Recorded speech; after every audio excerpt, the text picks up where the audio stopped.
जे हो भजना घुमटा सोया झाला पाटा बाधिकेचा किंवा धिले इंद्रिय हात पाय कान डोळे मुख बोलाया वचन तेने तू जोडीसी नारायण नासे जीव पण भवरोग. कशासाठी दिले इंद्रिय? कशासाठी दिले? हात दिले टाळी वाजवण्यासाठी, अन्नदान वरंगणी देण्यासाठी, पाय दिले त्याची तीर्थयात्रा करण्यासाठी, डोळे दिले त्याला बघण्यासाठी, कान दिले त्याची कीर्ती प्रवचन ऐकण्यासाठी, मुख दिलं त्याचं नाम घेण्यासाठी. किती सुंदर अवयव दिले तू आपल्याला महाराज. देवाने हे नाक जर इथं दिलं नसतं चुकून माग दिलं असतं पायावर, माग माग बरोबर आहे की नाही? माग दिलं असतं मग तुम्हाला काय करावं लागलं असतं? जिलेबी खाताना पहिल्यांदा नाक माग असं जिलेबी माग न्यावं लागली असते. जेव्हा शिटे आहे का शिळी आहे का ताजी आहे आणि मग पुढे आणून खावा लागली असते. काय देवाची कृपा आहे महाराज. अगदी पुढं दिलं ना गाव आल्याबरोबर कळत कुत्र कुत्र मेलं पुढं कुणी खात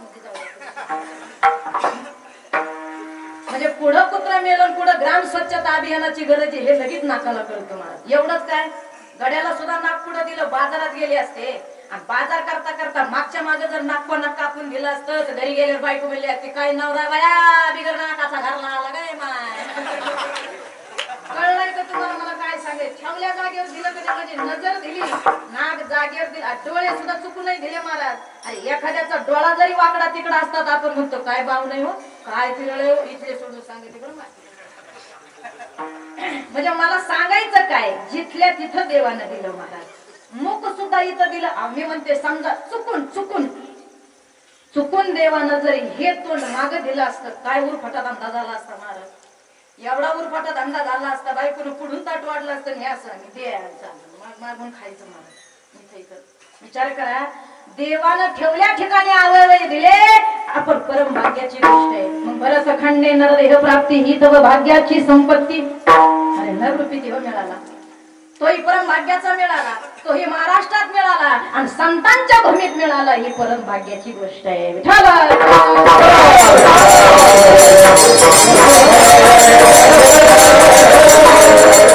देवानं हा देह दिला वास्तविक पाता भजनासाठी. देवाला काय वाटलं याला जन्माला घातलं हे टाळी वाजेल अन्नदान करील तीर्थयात्रा करील परमार्थ करील म्हणजे देवाची अपेक्षा होती हे चिंतन करील नामस्मरण करील. देवाची अपेक्षा एवढीच होती की याने परमार्थ करावा नामस्मरण करावं चिंतन करावं. देवानं आपल्याकडून अपेक्षा ठेवली एक आणि झालं एक. म्हणजे देव देखील आपल्याला जन्माला घालून फसला. का फसला महाराज? देवाला वाटलं हे आपल्याला जन्माला घातलंय ना हे मला प्राप्त करील नामस्मरण करील चिंतन करील. पण देवाला वाटलंय आणि झालंय त्याच्यासाठी मी तुम्हाला उदाहरण देते. म्हणजे देव सुद्धा आपल्याला जन्माला घालून फसला. कुंभारीच्या बाया हो काय सांगू तुम्हाला फसला कसा फसला जाऊ द्या उदाहरण देते. आई बाईला दिवस गेले लग्न झाले दिवस गेले निसर्गाच्या नेमानं पण दुर्दैवाची गोष्ट दिवस गेले ना महाराज 7व्या महिन्यात पतिराज स्वर्गवासी झाले. काय जीव म्हणला असेल महाराज.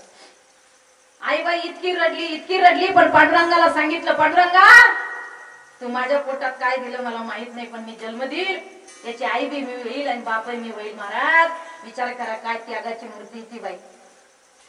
इतकी रडली आणि 9 महिने 9 दिवसानं निसर्गाच्या नेमानं तिची डिलिव्हरी झाली. पांडुरंगानं तिच्या नशिबात पोरगा दिला. माय पोरगा नक्षत्र सारखं लेकरू झालं. माहिती इतकं लेकरू भारी झालं. लहानाचं मोठं केलं याची इथं जाय धावणं धुवायला त्याचे भांडे घास इथं जाय तिथं जाय कष्ट केले माहिती म्हातारीनं. पोराला सॉफ्टवेअर इंजिनियर केलं. लाख रुपये पोरग पगार घेते महाराज.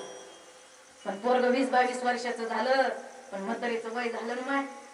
म्हातारीचे गुडघे दुखायला लागले पाड दुखाय कुणी म्हातारी विचारा काय दुखत गुडघे दुखते पाड दुखते अंग दुखते.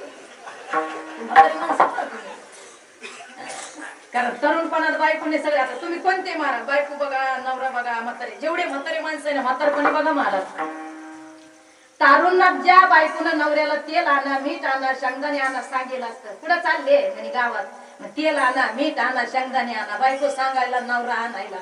ज्या बाईनं तरुणपणात नवऱ्याला तेल मीठ आणा सांगायचं राहतं ना महाराज म्हातारपणी त्या म्हातारीची आणि त्या म्हातारीची मान पाहते शिकलं ती म्हातारी म्हणती आणा म्हातारा नग नग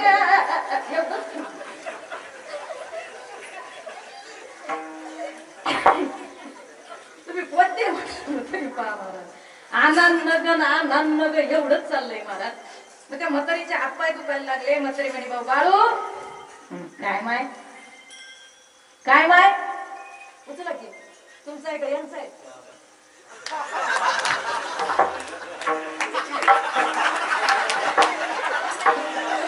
यांना आला असतं तर ठीक आहे पण तुम्हाला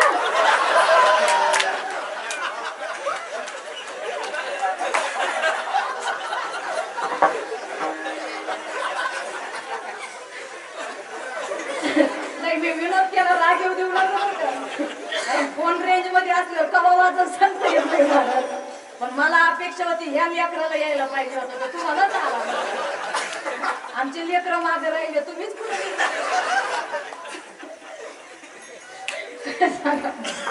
असतंय असतंय ह्या टायमिंगला आला म्हणजे नक्की तुमच्या मेवणीचं तुमच्यावर लई प्रेम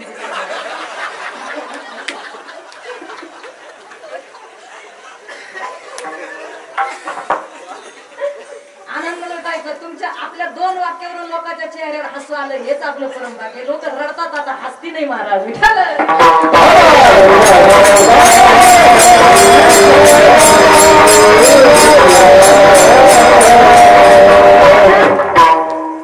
हातपाय दुखायला लागले म्हणे आई बाळू काय माय बबड्या मैले गुडघे दुखात्या हात दुखात्या सांधे दुखात्या डोळ्यांना दिसत नाही बाळू 20-22 वर्षाचा झाला लग्न करणं बेटा भाकरी होत नाही कोड्यास होत नाही फडच्या पुसून होत नाही माय करतो लग्न आता म्हातारीचं वय झालं म्हणून सून कशाला आणायची कामाला आणायची शाबास गय वाघिणीनं माय तुम्ही त्याच्यासाठी सून आणेल दिसत अशा गप्प्यात बोलल्या पोलीस पाटील पहा ना म्हणजे सुना याला कामाला बर माय मग या बाळून जरा आपल्या आसपासची पाहिजे इथली पाहिजे येसगावची पाहिजे नाणेगावची पाहिजे बदनापूरची पाहिजे ती पुण्यातलं पाहिजे ते बी रोज ब्युटी पार्लरला जाणारी हवया करणारी फेशियल करणारी उच चाचा चपला घालणारी आणि कोणी दिसलं तर इंग्लिश मध्ये शिया देणारी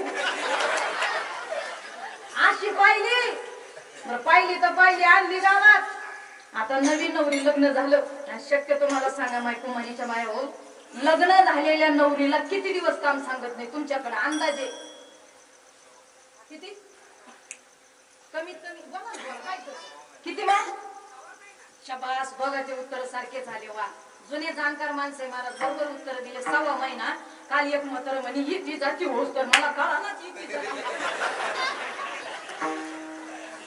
ही जातीच का 6 महिना कमीत कमी नव्या नवरीला काम सांगत नाही मग महाराज 6 महिना झाला 2 महिने झाले तरी ती पोरगी जागेवर हल्ला ना रिमोट घ्यायची आणि महाराज कोटवर टीव्ही पाहायची नुसती चॅनल बदलायची दाना खायची म्हातारी तिचं लुगडत व्हायची म्हातारी वाळून गेली सुनबाई अशी जाड झाली महाराज आत्या म्हणे बाई 2 महिने झाले जागेवरून पोरगी हल्ला काहीच काम करीत नाही करू तरी काय माय मी आणि मी बोलले तर नव्या नवऱ्या नवरीला राग येईल म्हणे काय करावा महाराज लुगडं सुद्धा व्हायची म्हातारी तिला पाणी द्यायची काय सांगू तुम्हाला ती पोरगी जागेवरून हलत नव्हती म्हातारी म्हणे बाई करायला गेले गणपती हात झाला मारुती मला वाटलं मी फडच्या पुसल्या तर ही कोड्यास करीन हिनं कोड्यास केलं तर मी भाकरी करीन मी फडच्या पुसल्या तर ही धुणं धुईन ही तर बाई नुसती टीव्हीची रिमोट बदली ती चॅनल बदली ती नुसती रिमोट घेतली काय करावा रडायला लागली म्हातारी संध्याकाळी बाळू आला जेवला बाळू काय माय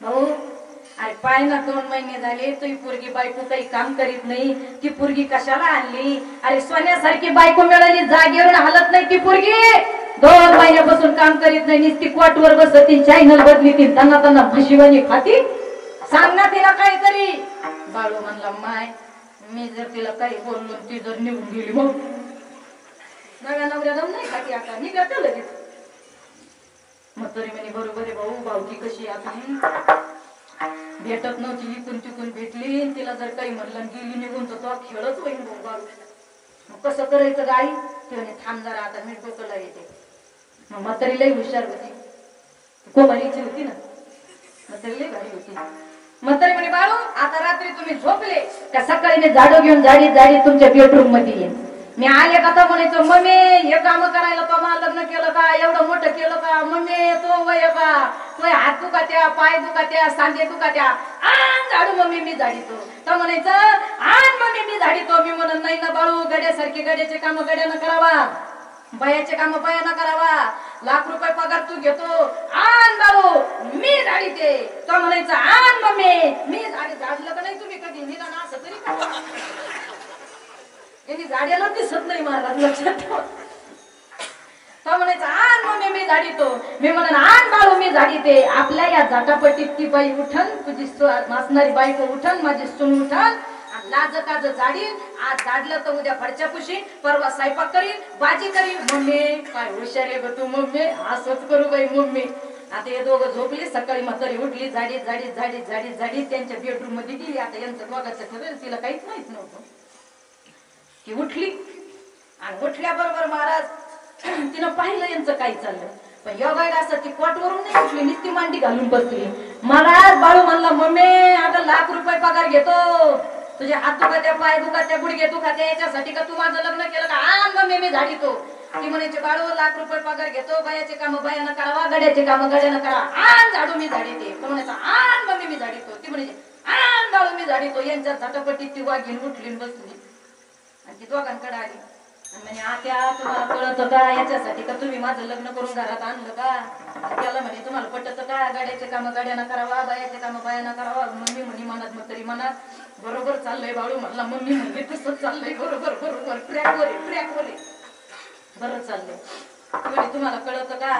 गाड्याचे काम गाड्यानं करावा, बायाचे काम बायानं करावा. आणि मम्मी तुम्हाला कळत का हे तुमचं वय का? ती म्हणे बरं झालं बाया झाडीची, आज आज झाडलं का उद्या फडच्या कुशीन जमतय जमतय जमतय जमतय जमतय. बाळू म्हणे बरोबर रेंज मध्ये आली, बरोबर रेंज मध्ये आली. पण ती इडी नव्हती, ती कुंभारीची सून होती. ती म्हणे मम्मी आणि नवऱ्याला म्हणे आहो तुम्ही दोघे भांडणं करू नका. मम्मी आज तुम्ही झाडा, नवऱ्याला म्हणे तुम्ही परवा दिवशी झाडा, आळू पाळीनं झाडा, भांडणं करू नका. कळलं का तुम्हाला? म्हणजे म्हातारीला वाटलं एक आणि झालं एक, तसं देवाला सुद्धा जन्माला घालून आपल्याला वाटलं एक आणि झालं एक. विठाला